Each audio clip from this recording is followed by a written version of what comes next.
اما بعد فاعوذ باللہ من الشیطان الرجیم بسم اللہ الرحمن الرحیم ووصینا الانسان بوالدیہ حملته امہ وہنا علی وہن وفصالہ فی عامین ان اشکر لی ولوالدیک الی المصیر۔ صدق اللہ مولانا العظیم۔ ان اللہ وملائکتہ یصلون علی النبی یا ایہا الذین آمنوا صلوا علیہ وسلموا تسلیما۔ الصلاۃ والسلام علیک یا رسول اللہ وعلی آلک واصحابک یا نور اللہ۔ الصلاۃ والسلام علیک یا نبی اللہ وعلی آلک واصحابک یا نور اللہ۔ الصلاۃ والسلام علیک یا نبی اللہ وعلی آلک واصحابک یا نور اللہ۔ محترم سامعین، اللہ رب العزت نے قرآن مجید میں والدین کی عظمت کو بیان کیا ہے، اور نبی کریم صلی اللہ تعالیٰ علیہ وآلہ وسلم نے احادیث مبارکہ میں والدین کی عظمت کو، ان کی شان کو بیان کیا ہے۔ وہ والدین جو بچے کو ساری زندگی پالتے ہیں، ان کی پرورش کرتے ہیں، ماں جو 9 مہینے تک بچے کو اپنے پیٹ میں رکھتی ہے اور بڑی تکلیفیں برداشت کرتی ہے، بڑی مشکلات سے وہ گزرتی ہے، اور نبی کریم صلی اللہ تعالیٰ علیہ وآلہ وسلم نے ان مشکلات کے بارے میں فرمایا کہ ماں جن دنوں میں بچے کو پیٹ میں رکھتی ہے نا، بچہ ساری زندگی بھی خدمت کرتا رہے نا، وہ جو تکلیف کے جھٹکے ماں کو اس وقت لگے ہے نا، وہ اس تکلیف کا بھی بدل نہیں ہو سکتے۔ بچپن سے لے کے جوان کیا، اپنی چھاتی کا دودھ پلایا، اور باپ نے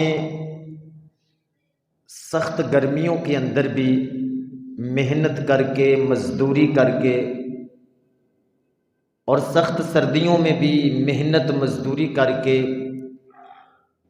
اپنے بیٹے کی خواہشات کو پورا کیا، اور اتنی عظمت کہ نبی کریم صلی اللہ تعالیٰ علیہ وآلہ وسلم نے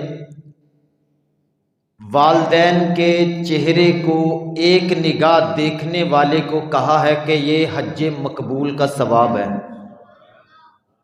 جس نے ایک نظر اپنے والدین کے چہرے کو دیکھا، نبی کریم صلی اللہ علیہ وسلم نے فرمایا یہ حج مقبول کا ثواب ہے۔ اور ایک روایت میں نبی کریم صلی اللہ علیہ وسلم نے فرمایا جس کا باپ راضی ہے نا، اس کے ساتھ رب بھی راضی ہے، اور جس کے ساتھ باپ ناراض ہے نا، اس کے ساتھ رب بھی ناراض ہے۔ اور پھر قرآن مجید میں 21ویں پارے کے اندر اللہ پاک نے وَوَصَّيْنَا الْإِنسَانَ بِوَالِدَيْهِ حَمَلَتْهُ أُمُّهُ وَهْنًا عَلَى وَهْنٍ وَفِصَالُهُ فِي عَامَيْنِ أَنِ اشْكُرْ لِي وَلِوَالِدَيْكَ۔ اللہ پاک نے ہمیں وصیت کی ہے، نصیحت کی ہے، نصیحت فرمائی، کس کے بارے میں؟ ماں اور باپ کے بارے میں، اللہ رب العزت نے فرمایا کہ ماں نے نا حمل کے زمانے میں تمہارے لیے بڑی مشکلاتیں سہی ہیں، بڑی تکلیفیں سہی ہیں، اور پھر 2 سال تک ماں نے اپنی چھاتی کا دودھ پلایا ہے۔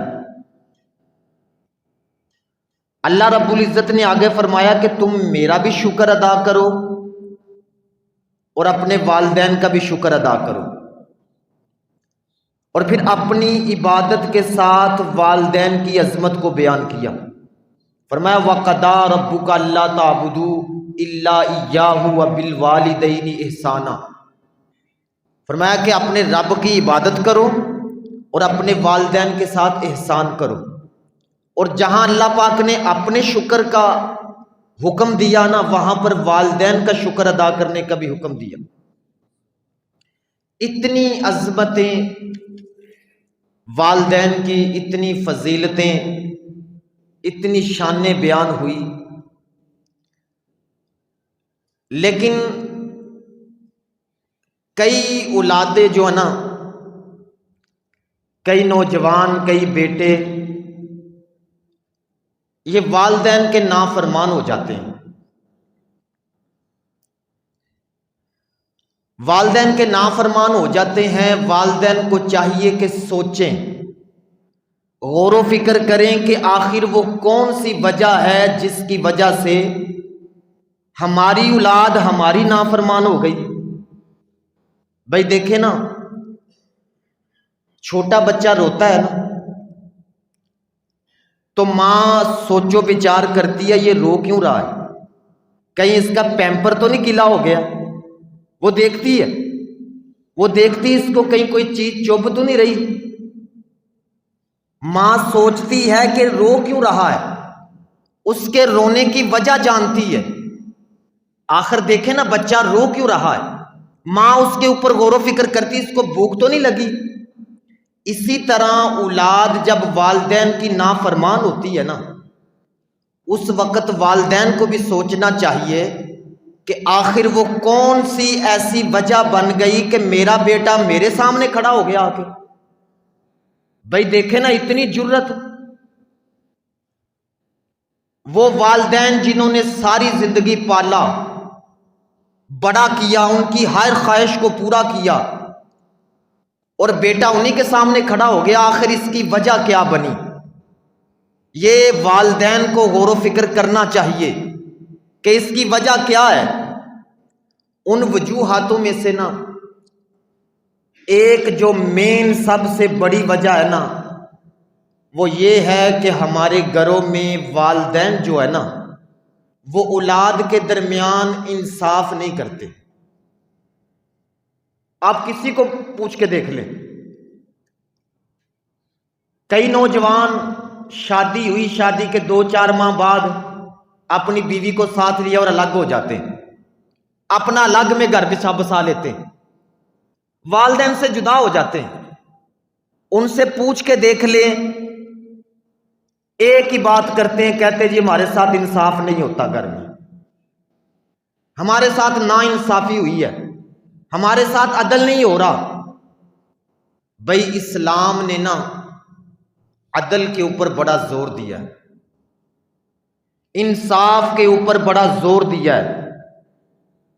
اپنی اولاد کے درمیان انصاف کرنے پر اللہ رب العزت نے اور نبی کریم صلی اللہ علیہ وسلم نے بڑا زور دیا ہے۔ دیکھیں نا، بیٹا پیدا ہوتا ہے تو بہت زیادہ خوشی ہوتی ہے، بڑی مٹھائیاں تقسیم ہوتی ہیں، لیکن اگر بیٹی پیدا ہو تو اتنی خوشی نہیں ہوتی گھروں میں جتنی بیٹے پیدا ہونے پہ ہوئی ہے۔ کیوں جی؟ بھائی بیٹی پیدا ہونے پہ اتنی خوشی کیوں نہیں کرتے جتنی بیٹے کے پیدا ہونے پہ کرتے ہیں؟ جن کے بارے میں نبی کریم صلی اللہ علیہ وسلم نے فرمایا کہ بیٹیاں رحمت ہوتی ہیں۔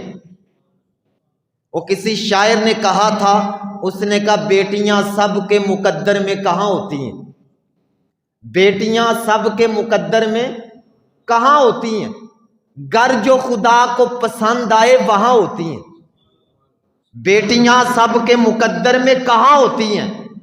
گر جو خدا کو پسند آئے وہاں ہوتی ہیں، آخر یہ ناانصافی کیوں ہوتی ہے؟ پھر بیٹا پیدا ہوا تو 10 کلو مٹھائی تقسیم کر دی، اور بیٹی پیدا ہوئی تو 5 کلو کیوں جی؟ نبی کریم صلی اللہ تعالی علیہ وآلہ وسلم نے ارشاد فرمایا وہ عورت بڑی بابرکت عورت ہے جس کے ہاں پہلی بیٹی پیدا ہوتی ہے۔ وہ عورت بھائی برکت والی ساری ہوتی ہیں، لیکن زیادہ برکت والی کس کو کہا گیا؟ نبی کریم صلی اللہ علیہ وسلم نے فرمایا وہ عورت بڑی بابرکت ہوتی ہے جس کے ہاں پہلی بیٹی پیدا ہو۔ بھائی دیکھیں نا، یہ بیٹے دینا یا بیٹی دینا یہ کس کا کام ہے جی؟ اللہ کا کام ہے۔ اس میں کسی بندے کا دخل تو نہیں، کسی عورت کا دخل اس کے اندر تو نہیں۔ بیٹا دینا بیٹی دینا یہ اللہ کا کام ہے۔ اللہ پاک نے 25ویں پارے کے اندر ارشاد فرمایا للہ ملک السماوات والارض یخلق ما یشاء یہب لمن یشاء۔ اللہ پاک نے فرمایا کہ زمین و آسمان کی بادشاہی میرے لیے، اور فرمایا میں جو چاہوں وہ پیدا کروں۔ یخلق ما یشاء، فرمایا میں جو چاہوں وہ پیدا کروں، جو چاہوں پیدا کروں۔ آگے اللہ پاک نے فرمایا میں چاہوں تو بیٹا دوں، اور آگے فرمایا کہ میں چاہوں تو بیٹی دوں، اور آگے فرمایا کہ میں چاہوں تو بیٹا اور بیٹی دونوں اکٹھی دے دوں، اور آگے اللہ پاک فرما رہا ہے کہ میں چاہوں تو بانچ کر دوں، کوئی چیز نہ دوں۔ یہ بیٹا اور بیٹی دینا کس کا کام ہے جی؟ ہمارے معاشرے میں کئی عورتوں کو باتیں کرتے ہیں، کئی گھر اس وجہ سے ٹوٹے۔ شوہر نے کہا جی اب کی بار بیٹی پیدا ہوئی نا تو تمہیں طلاق ہے، گھر ٹوٹ گیا۔ بھئی یہ بیٹا دینا بیٹی دینا یہ تو کام ہی اللہ کا ہے۔ یہ کافروں کا طریقہ کار تھا کہ جب بیٹی پیدا ہوتی تھی نا تو وہ اس پہ غمی کا اظہار کرتے تھے۔ کن کا طریقہ تھا جی؟ کافروں۔ اللہ پاک نے قرآن پاک میں فرمایا وَإِذَا بُشِّرَ أَحَدُهُمْ بِالْأُنثَىٰ ظَلَّ وَجْهُهُ مُسْوَدًّا وَهُوَ كَظِيمٌ۔ فرمایا جب ان میں سے کسی کو بیٹی ہونے کی خوشخبری دی جاتی تھی نا تو سارا دن ان کے چہرے کالے رہتے تھے، غم کی وجہ سے ان کے چہرے سارا دن کالے رہتے تھے۔ یَتَوَارَىٰ مِنَ الْقَوْمِ مِنْ سُوءِ مَا بُشِّرَ بِهِ۔ آگے اللہ پاک نے فرمایا وہ لوگوں سے نہ چھپتا پھرتا تھا، بیٹی پیدا ہونے کا پتہ چل گیا وہ لوگوں سے چھپتا تھا۔ یہ تو زمانہ جاہلیت کا طریقہ کار تھا۔ اس لیے یاد رکھ لیں بیٹا پیدا ہو یا بیٹی پیدا ہو اس سے پریشان نہ ہو۔ لوگ پریشان ہو جاتے جی جہیز کہاں سے بنائیں گے؟ بھائی یہ کسی قرآن حدیث میں نہیں آیا کہ اتنے لمبے جہیز دیں، اس کو تو ہم نے خود اپنے گلے کے اوپر ڈال لیا۔ لوگ پریشان ہو گئے جی بیٹی پیدا ہو گئی اب جہیز کہاں سے دیں گے جی، اب ہمارا کیا بنے گا جی؟ یاد رکھ لیں نبی کریم صلی اللہ تعالی علیہ وآلہ وسلم نے بیٹیوں کی پرورش پر جنت کی بشارت دی، جنت کی بشارت۔ اور پھر ایک روایت کے اندر نبی کریم صلی اللہ تعالی علیہ وآلہ وسلم نے بلا کیا ارشاد فرمایا جو بندہ بھی نا اپنے گھر میں کوئی چیز لے کے آئے، اپنے گھر میں کوئی چیز لے کے آئے، نبی کریم صلی اللہ علیہ وسلم نے فرمایا اسے چاہیے کہ وہ ابتدا بیٹیوں سے کرے۔ پہلے کس کو دے جی؟ کس نے کہا؟ نبی کریم صلی اللہ علیہ وسلم فرمایا ابتدا بیٹیوں سے کرے، پہلے بیٹیوں کو دے۔ اور پھر ایک روایت میں حضرت عائشہ صدیقہ رضی اللہ تعالی عنہا یہ فرماتی میرے پاس نا 2 عورتیں آئیں، ایک عورت آئی اس کے ساتھ 2 بیٹیاں تھیں، اس عورت کی 2 بیٹیاں تھیں۔ حضرت عائشہ رضی اللہ تعالیٰ عنہ فرماتی میں نے نا اس عورت کو اپنے پاس سے نا 3 کھجوریں دی۔ حضرت عائشہ رضی اللہ تعالیٰ عنہ فرماتی اس نے نا ایک کھجور ایک بیٹی کو دی اور ایک کھجور دوسری بیٹی کو دے دی. فرمانے لگی وہ تیسری کھجور کھانے لگی تھی وہ عورت، لیکن اس کے ذہن میں پتہ نہیں کیا خیال آیا، اس نے اس تیسری کھجور کے بھی 2 حصے کیے، ایک حصہ ایک بیٹی کو دے دیا اور دوسرا حصہ دوسری بیٹی کو دے دیا. حضرت عائشہ رضی اللہ تعالیٰ عنہ فرماتی میں نے جب یہ معاملہ دیکھا نا مجھے بڑا تعجب ہوا، حیرانگی ہوئی. نبی کریم صلی اللہ علیہ وسلم تشریف لائے تو میں نے نا نبی کریم صلی اللہ علیہ وسلم سے بیان کیا تو نبی کریم صلی اللہ علیہ وسلم نے بھلا کیا فرمایا عائشہ اس کے اس عمل کی وجہ سے اللہ نے اس عورت پر جنت واجب کر دی. اس کے اس عمل کی وجہ سے اللہ نے اس پر جنت واجب کر دی. اور پھر ایک روایت میں نبی کریم صلی اللہ علیہ وسلم نے کیا فرمایا، جن کی بیٹیاں وہ سنیں بھائی، بیٹیوں سے پریشان نہیں ہونا. نبی کریم صلی اللہ علیہ وسلم نے فرمایا جس کے گھر میں بیٹی پیدا ہوتی ہے نا اللہ اس کے گھر میں فرشتے بھیجتا ہے. یہ بیٹیوں کے بارے میں، اس کے گھر میں اللہ فرشتے بھیجتا ہے اور وہ فرشتے آ کے ان گھر والوں کو سلام کہتے ہیں گھر والوں تمہیں سلام ہو. اور نبی کریم صلی اللہ علیہ وسلم نے فرمایا پھر فرشتے نا اس بیٹی کو اپنے پروں کے سائے میں لے لیتے ہیں، پروں کے سائے میں لے لیتے ہیں. اور پھر بھلا کیا کہتے ہیں فرشتے؟ کہتے ہیں کمزور جان. کیا کہتے ہیں جی؟ اے کمزور جان جو کمزور کے بدن سے پیدا ہوئی، جو بھی ان کی پرورش کرے گا قیامت تک اللہ کی مدد اس کے ساتھ رہے گی. قیامت تک اس کی مدد اللہ کی مدد اس کے ساتھ رہے گی. بھائی زمانے بھر میں بڑی گر کی شان بیٹی سے، زمانے بھر میں بڑی گر کی شان بیٹی سے، مہکتا رہتا ہے دل کا جہان بیٹی سے. ضروری یہ نہیں کہ بیٹوں سے نام روشن ہو، میرے نبی کا خاندان چلا بیٹی سے، میرے نبی کا خاندان چلا.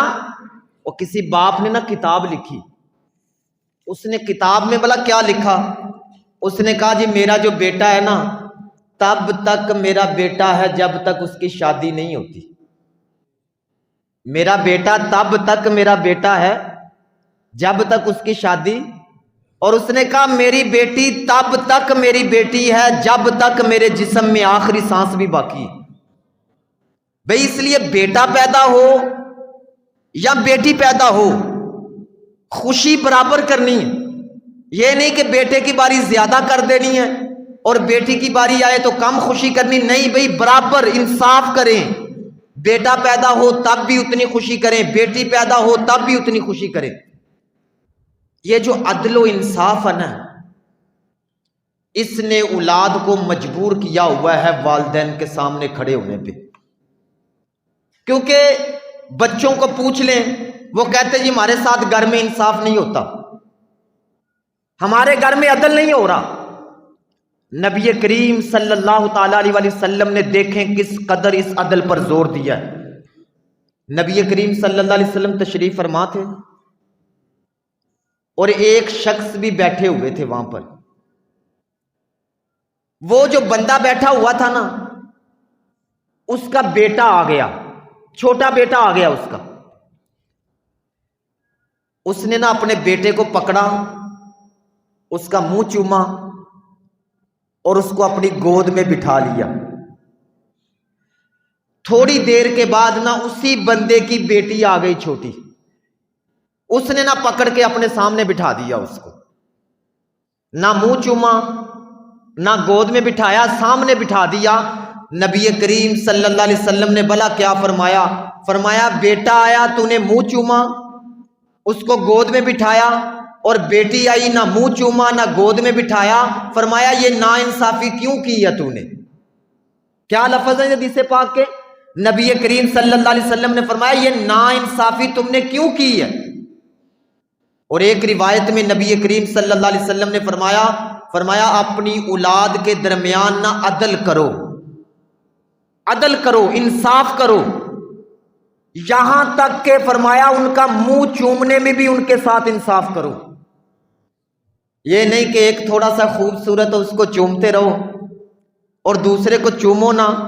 نبی کریم صلی اللہ علیہ وسلم نے فرمایا ان کے منہ چومنے میں بھی ان کے ساتھ انصاف کرو، عدل کرو، ان کے ساتھ انصاف کرو۔ اور نبی کریم صلی اللہ تعالیٰ علیہ وسلم نے نا ایک حدیث مبارکہ میں فرمایا اللہ سے ڈرو اور اپنی اولاد کے درمیان عدل کرو، اللہ سے ڈرو اور اپنی اولاد کے درمیان عدل کرو۔ اس سے اگلی روایت حضرت نعمان بن بشیر رضی اللہ تعالیٰ عنہ، انہوں نے نا اپنے بیٹے کو مال دیا، کئیوں نے کہا جی گھوڑا دیا، درم دیے، پیسے دیے، تو وہ بیٹا جو تھا نا اس کی ماں کہنے لگی جی اس طرح کرو، پہلے نا نبی کریم صلی اللہ علیہ وسلم کی خدمت میں اس کو لے کے جاؤ، نبی کریم صلی اللہ علیہ وسلم کے سامنے جا کے اس کو مال دو اور نبی کریم صلی اللہ علیہ وسلم کو گواہ بناؤ اس کے اوپر۔ اب وہ اپنے بیٹے کو لے کے آ گئے، مال لے کے آ گئے، نبی کریم صلی اللہ علیہ وسلم کی خدمت میں نا انہوں نے عرض کی یا رسول اللہ صلی اللہ علیہ وسلم یہ میرا بیٹا ہے اور میں اس کو یہ مال دینے لگا ہوں، پیسے دینے لگا ہوں، یہ مال اس کو دینے لگا ہوں، اور میں آپ کے پاس اس لیے آیا ہوں کہ آپ نہ اس کے اوپر گواہ بن جائیں، آپ کو گواہ بنانے کے لیے آیا ہوں۔ نبی کریم صلی اللہ تعالیٰ علیہ وسلم نے ارشاد فرمایا تمہارے اور بھی بیٹے ہیں؟ انہوں نے کہا جی ہاں میرے اور بھی ہیں۔ نبی کریم صلی اللہ علیہ وسلم نے فرمایا کیا ان سب کو اتنا مال دیا ہے؟ ان سب کو اتنا مال دیا جتنا اس کو دیا ہے؟ انہوں نے عرض کی یا رسول اللہ صلی اللہ علیہ وسلم نہیں جی میں نے نہیں دیا۔ نبی کریم صلی اللہ علیہ وسلم نے فرمایا یہ مال اس سے واپس لے لو، یہ مال اس سے واپس لے لو اور اس ظلم کے اوپر مجھے گواہ نہ بناؤ۔ فرمایا اس ظلم کے اوپر ایک کو دیا ہے اور دوسروں کو نہیں دیا، فرمایا اس ظلم کے اوپر مجھے گواہ نہ بناؤ۔ ان صحابی نے نا وہ بچے سے مال واپس لے لی۔ بھائی عدل اور انصاف جس معاشرے کے اندر نہیں نہ ہوتا وہ معاشرہ زندہ ہی مر جاتا ہے۔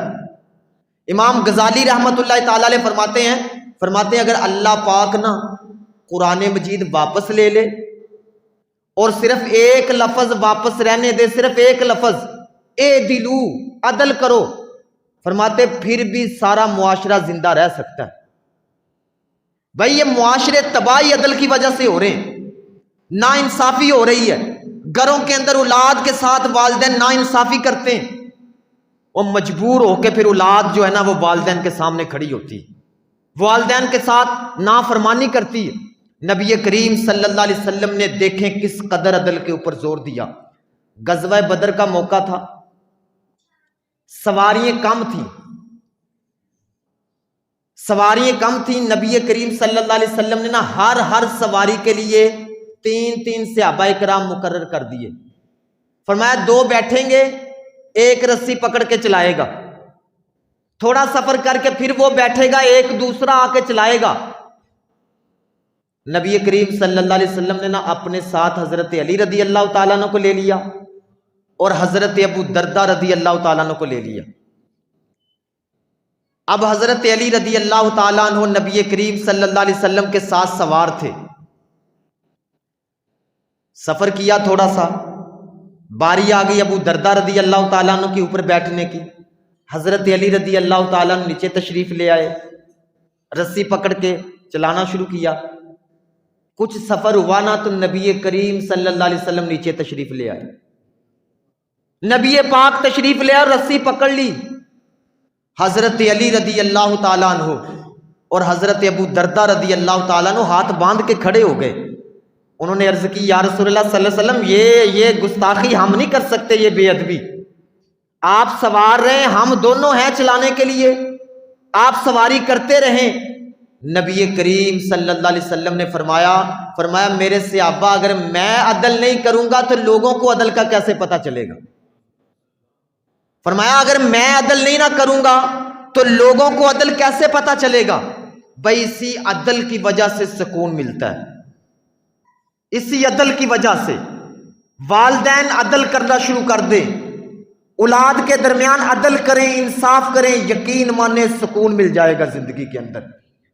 امیر المومنین حضرت عمر رضی اللہ تعالیٰ عنہ 36 لاکھ مربع میل کے حکمران تھے۔ کتنے جی؟ 36 لاکھ مربع میل کے۔ ایک مرتبہ نا کیسر، ملک کیسر تھا روم، ملک روم، اس کا ایک قاصد آیا ملنے کے لیے، ملک روم کا قاصد ملنے کے لیے آیا امیر المومنین سے۔ وہ مدینے میں آیا نا، اس نے لوگوں سے پوچھا جی امیر المومنین آپ کے بادشاہ کدھر ہیں؟ لوگوں نے کہا جی ہمارے بادشاہ نہیں ہوتے، ہمارے امیر ہوتے ہیں۔ انہوں نے کہا جی پتہ بتائیں وہ کہاں ہیں؟ انہوں نے کہا جی ادھر ہی ہوں گے کہیں۔ آخر کار تلاش کرتے کرتے نا وہ جو قاصد آیا تھا نا، اس نے دیکھا امیر المومنین حضرت عمر رضی اللہ تعالیٰ عنہ ایک درخت کے نیچے آرام کر رہے ہیں، زمین کے اوپر ہی سوئے ہوئے ہیں، زمین کے اوپر کوئی بستر نہیں، زمین کے اوپر سوئے ہوئے ہیں۔ اس نے دیکھا جی یہ امیر المومنین مسلمانوں کے، جن سے کیسر بھی کانپ رہا ہے، کسرا ملک بھی کانپ رہا ہے۔ اس وقت یہ کیسر و کسرا یہ سپر پاور تھی اس وقت، جس طرح اب امریکہ کو کہتے ہیں نا سپر پاور، اس طرح یہ دو ملک سپر پاور تھے اس وقت۔ اس نے کہا جی وہ کیسر اور کسرا کانپتے ہیں، اس بندے سے کانپ رہے ہیں، بڑے بڑے بادشاہ اس بندے سے کانپ رہے ہیں، اور یہ بندہ بڑے آرام سے زمین کے اوپر سویا ہوا ہے، کوئی پرواہ کوئی نہیں، کوئی سیکورٹی گارڈ کوئی نہیں، کوئی رکھوالی کرنے والا کوئی نہیں، اکیلے تنہا لیٹے ہوئے ہیں۔ وہ جب آیا نا امیر المومنین کے پاس، آپ کی آنکھ کھلی، اس نے بھلا کیا جملہ کہا؟ اس نے کہا امیر المومنین آپ نے نا عدل کیا ہے، اس کی وجہ سے آپ کو سکون ملا ہوا ہے، آپ نے عدل کیا ہے، اور بڑے بڑے بادشاہ جنہوں نے نا انصافیاں کی ہوئی ہیں وہ بڑے خوف زدہ ہیں۔ بھئی یہ جو عدل ہے نا، عدل، یہ عدل اس پہ بڑا زور دیا گیا۔ اپنے گھروں کے اندر عدل قائم کریں، بچوں میں عدل کریں، انصاف کریں۔ نبی کریم صلی اللہ علیہ وسلم نے بھی اس پر بڑا زور دیا، اور قرآن پاک میں بھی کئی جگہوں پر اسی عدل کے بارے میں آیا۔ دیکھیں نا بندے کو کتنی شادیوں کی اجازت ہے جی؟ 4 کی۔ فَانْكِحُوا مَا طَابَ لَكُم مِّنَ النِّسَاءِ مَثْنَىٰ وَثُلَاثَ وَرُبَاعَ۔ کتنی شادیوں کی جی؟ اللہ پاک نے فرمایا 2 بھی کر سکتے ہو، 3 بھی کر سکتے ہو، 4 بھی کر سکتے ہو۔ 4 شادیوں تک کی اجازت ہے، لیکن آگے ساتھ ایک شرط لگائی ہے۔ آگے ساتھ ایک وہ شرط کیا ہے؟ فرمایا فَإِنْ خِفْتُمْ أَلَّا تَعْدِلُوا۔ فَإِنْ خِفْتُمْ، وہ شرط یہ اللہ پاک نے فرمایا کہ 4 2 3 تب کر سکتے ہو جب ان میں عدل کرو گے، انصاف کرو گے۔ فرمایا فَإِنْ خِفْتُمْ أَلَّا تَعْدِلُوا فَوَاحِدًا۔ فرمایا اگر تمہیں یہ خوف ہو نا کہ میں ان کے درمیان عدل نہیں کر سکتا، انصاف نہیں کر سکتا، تو نبی اللہ پاک نے فرمایا پھر ایک ہی رکھنی، پھر ایک ہی شادی کرنی ہے۔ اور ایک روایت میں نبی کریم صلی اللہ علیہ وسلم نے فرمایا جس کی 2 بیویاں ہوں اور وہ ان دونوں کے درمیان عدل نہ کرے، نا انصافی کرے، تو قیامت کے دن وہ اس حال میں آئے گا کہ اس کا ایک حصہ مفلوج ہوگا، اس کا ایک حصہ مفلوج ہوگا۔ اس پہ زور دیا گیا۔ ہمارے معاشرے کے اندر، ہمارے گھروں کے اندر دیکھیں نا، اولاد والدین کے سامنے کھڑی ہو گئی، والدین کو سوچنا چاہیے، غور و فکر کریں بھئی یہ وجہ کیا بنی ہے کہ وہ میرا بیٹا جس کو میں نے ساری زندگی پالا ہے، بڑا کیا ہے، جوان کیا ہے، آخر وہ میرے سامنے کھڑا ہو گیا، آ کے وہ میرا ہی نافرمان ہو گیا۔ اس کے اوپر غور و فکر کرے۔ نبی کریم صلی اللہ علیہ وسلم نے نا ایک صحابی سے فرمایا میرے صحابی کیا تم یہ چاہتے ہو کہ تمہارے سارے بیٹے تمہارے ساتھ اچھا سلوک کریں، حسن سلوک کریں، تمہاری فرما برداری کریں؟ سب چاہتے ہیں کہ نہیں جی؟ سارے والدین چاہتے ہیں۔ دیکھیں نبی پاک نے کیا فرمایا ان سے، فرمایا چاہتے ہو کہ حسن سلوک کریں، فرما برداری کریں؟ انہوں نے کہا جی ہاں جی میں چاہتا ہوں۔ نبی کریم صلی اللہ علیہ وسلم نے فرمایا اگر تم چاہتے ہو نا کہ تمہارے سارے بیٹے تمہاری فرما برداری کریں، اچھا سلوک کریں، تو پھر تم بھی ان کے ساتھ انصاف کرو، ان کے ساتھ عدل کرو، ان کے ساتھ برابری کرو۔ دیکھیں نا بچے شکایت کرتے ہیں، بچے کہتے ہیں جی ابا جو ہے نا وہ کماؤ پتر سے زیادہ پیار کرتا ہے۔ جو بیٹا زیادہ پیسے لا کے جیب میں ڈالتا ہے نا، ابا اس کے ساتھ بڑا پیار کرتا ہے، اماں اس کے ساتھ بڑا پیار کرتی ہے۔ دیکھیں نا اگر ایک بچہ پیسے تھوڑے دے رہا ہے اور ایک زیادہ کما رہا ہے، ایک کم کما رہا ہے، وہ جو زیادہ کما رہا ہے اس پہ تو اللہ نے فضل کر دیا، اور جو کم کما رہا ہے اس میں اس کا کوئی قصور تو نہیں ہے بھائی، اس کا کوئی قصور نہیں ہے۔ اگر کم کما رہا ہے تو پھر بھی والدین ان کے ساتھ انصاف ہی کریں، ان کے ساتھ اچھا ہی سلوک کریں، اتنی محبت ہی کریں جتنی وہ کماؤ پتر کے ساتھ بھی کر رہے ہیں، جتنی وہ۔ ایک بزرگ میں نے سنا ان کے بارے میں، ان کے ساتھ میری ملاقات ہوئی ایک مرتبہ۔ وہ صبح ناشتے کے ٹائم آئے کسی کے گھر، میں بھی گیا ہوا تھا کسی شہر میں نا۔ میں نے ان سے پوچھا جی، میں نے کہا جی بابا جی شام کو نظر نہیں آئے، دوپہر کو بھی نظر نہیں آئے۔ انہوں نے کہا جی میرے 3 بیٹے ہیں۔ کتنے بیٹے ہیں جی؟ 3 بیٹے ہیں۔ میں نے ان 3 بیٹوں کے ساتھ بڑا انصاف کیا ساری زندگی، عدل کرتا رہا ہوں، ان کے ساتھ انصاف کرتا رہا ہوں۔ اس نے کہا اب وہ نا الگ الگ ہو گئے، ہر ایک کا گھر الگ الگ ہے۔ اس نے کہا جی میں پھر بھی ان کے ساتھ انصاف کر رہا ہوں۔ کیسے؟ اس نے کہا جی ایک کے گھر میں صبح ناشتہ کرتا ہوں، ایک کے گھر جا کے دوپہر کا کھانا کھاتا ہوں، اور ایک کے گھر جا کے میں شام کا کھانا کھاتا ہوں۔ میں ایک کے پاس نہیں رہتا سارا دن کہ کہیں دوسروں کے ساتھ ناانصافی نہ ہو جائے۔ میں انصاف کرتا ہوں سب کے ساتھ، تینوں کے ساتھ انصاف کرتا ہوں۔ ایک کے ساتھ ایک ٹائم کا کھانا، اور ایک کے پاس دوسرے ٹائم کا، اور ایک کے پاس تیسرے ٹائم کا کھانا کھاتا ہوں۔ بھائی اولاد جو ہے نا یہ بگڑتی کیوں ہے؟ اگر اولاد بگڑ گئی ہے نا اس کا بھی حل ہے، یہ نہیں ہے کہ اس کا حل کوئی نہیں۔ اولاد نافرمان ہو گئی ہے نا اس کا حل ہے بھائی، والدین نہ اولاد کو ٹائم دے۔ اولاد کو میں کہتا ہوتا ہوں اکثر کہ ہر باپ جو ہے نا وہ یہ کوشش کرے، ہر باپ روزانہ جس وقت ملے نا اپنا ٹائم بنا لے،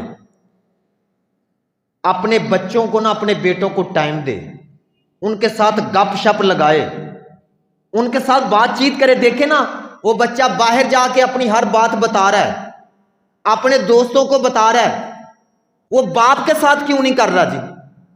کبھی سوچا اس بات کو؟ ہم نے صرف سخت رویے رکھے اپنے بیٹوں کے ساتھ، ڈانٹ پہ ڈپٹ پہ زور رکھا، ان کو گالیاں دینے پہ زور رکھا، ان کے ساتھ ناراض ہونے پہ زور رکھا۔ بھائی اولاد کو اپنے قریب کریں، ان کے ساتھ بات چیت کریں، ان کے ساتھ گفتگو کریں، روزانہ آدھا پونا گھنٹہ 1 گھنٹہ ان کے ساتھ گپ شپ کریں۔ اور جن کی اولاد بگڑی ہوئی ہے نا وہ بھلا کیا کریں، نصیحتیں زیادہ نہ کرا کرے، بچوں کو زیادہ لمبے لیکچر نہ دیں، ان کے ساتھ اپنا تعلق جوڑیں، ان کو ٹائم دیں، آہستہ آہستہ کر کے نا ان کو بدلنے کی کوشش کریں۔ وہ ایک باپ میں نے ایسا دیکھا، ایک جگہ پہ جانا ہوا، میں نے دیکھا ایک نوجوان اور ایک باپ نا بڑے پیارے انداز میں گپوں شپوں میں لگے ہوئے ہیں، اور دیکھنے میں محسوس ایسے ہوتا تھا جیسے یہ باپ بیٹا نہیں ہے، بات چیتیں ایسی ہو رہی تھی، گفتگو ایسی چل رہی تھی۔ وہ جب باپ اٹھ کے گیا نا میں نے اس نوجوان سے پوچھا، میں نے کہا جی یہ کون ہے؟ اس نے کہا جی یہ میرا باپ ہے، یہ میرا باپ ہے، میرے باپ کا ہمارے سب بیٹوں کے ساتھ اس طرح کا رویہ ہے۔ بھائی اپنی اولاد کو اپنے قریب کریں۔ وہ جو باہر جا کے بیٹھتے ہیں نا لوگوں کے پاس، اپنے دوستوں کے پاس، ان کو اس طرح کا کریں کہ وہ آپ کے قریب آئیں، آپ کے قریب آ کے بیٹھیں۔ اللہ رب العزت کی بارگاہ میں دعا ہے جو کچھ سنا اس پر عمل کرنے کی توفیق عطا فرمائے۔